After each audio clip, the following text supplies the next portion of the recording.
మాకు ప్రాసెసింగ్ ఉంటే ఎట్లుంటదో చూపిస్తా చూడండి. మా వోళ్ళు చూడండి ఎవనిష్టం వానిదే ఇగ పండుకొనే ఉంటారు. సార్ క్లాసులు చెప్పడు. కొన్ని కొన్ని సార్లు చెప్తాడు. ఇప్పుడు ప్రాక్టికల్స్ కాబట్టి ఏం చెప్తలేడు. మా వోళ్ళందరూ చూడండి ఎట్లా పండుకొనున్నారో మిషన్స్ మీద.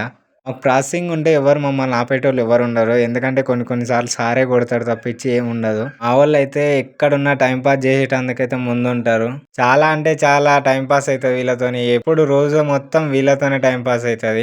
ఏం బాధలున్నా అన్నీ మర్చిపోతాం. వీళ్ళుంటే ఎంత ఎంటర్‌టైన్‌మెంట్ చేపిస్తారు. నవ్వి నవ్వి చచ్చిపోవాల్సిందే పక్కనుంటే ఇగ. చాలా అంటే చాలా ఎంజాయ్ చేసినాం ఈరోజైతే. మస్తు ఎంటర్‌టైన్‌మెంట్ అయిపోయింది మాకైతే. ఎవరి బ్యాచ్ వాళ్ళు చూడండి ఎట్లా కూర్చొని ఆడుకుంటున్నారో గేమ్స్. సారొస్తే మాత్రం అందరి ఫోన్‌లు గుంజుకపోతాడు. రానంత వరకే ఎవరి ఇష్టం వాళ్ళదే ఇగ. అక్కడొక బ్యాచ్ కూర్చొనైతే గేమ్స్ ఆడుతుర్రు చూడండి. పబ్‌జీ, ఫ్రీ ఫైర్‌లు మొత్తం ఇవే ఉంటాయి మా వాళ్ళ దగ్గరైతే. సార్ రానంత వరకే ఎంజాయ్ చేస్తారు. సారొస్తే సార్ ఎంజాయ్ చేపిస్తాడు ఇగ అందరిని. ఈ వీడియోకైతే ఇంతే. నెక్స్ట్ వీడియోలో కలుద్దాం. ఈ వీడియో ఎట్లా అనిపించిందో కామెంట్ చేయండి ఫ్రెండ్స్. నచ్చితే లైక్ అండ్ షేర్ సబ్స్క్రైబ్ చేసుకోండి ఫ్రెండ్స్. నెక్స్ట్ వీడియోలో కలుద్దాం. Bye bye.